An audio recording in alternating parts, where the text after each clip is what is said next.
Every fall, hunting season means the possibility of elk or venison on the table.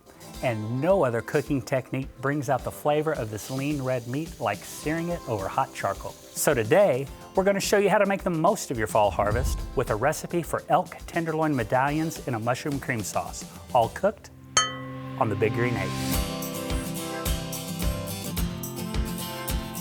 Now, when it comes to game meat, elk tenderloin is pretty high up on my most delicious list. Similar to backstrap, you can cut it into steaks just like beef fillet, slice it thin for pan frying, or my personal favorite, leave it whole and sear it in a cast iron pan.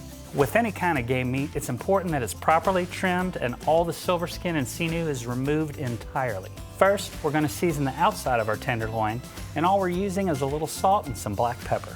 The rest of our ingredients for this recipe include sliced onions and mushrooms, rosemary, butter, and some heavy cream. For this cook, our tools of the trade are going to be our convector basket, our stainless steel cooking grid, and of course, a cast iron skillet. Now that we have our ingredients and accessories lined up, let's head outside and get the egg ready for direct cooking at 400 degrees. When your egg gets up to temp, add your cast iron skillet and let the pan heat up for a few minutes. An infrared thermometer can help you take the surface temperature of your skillet before you add any of your ingredients. Once you've reached your target temperature, put half a stick of butter in the skillet and add a few sprigs of rosemary.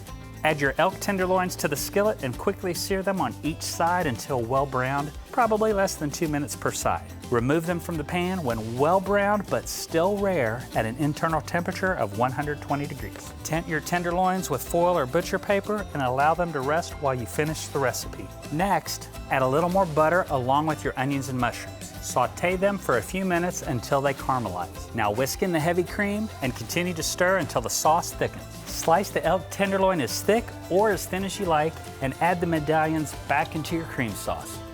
All right, folks, we're going to have to wrap this up because I'm ready to dive in and get myself a bite. So, as always, if you have any questions, stop by and talk to the experts here at Outdoor Home. We're just off South Campbell on Tracker Road. Outdoor Home, where outdoor living is always in.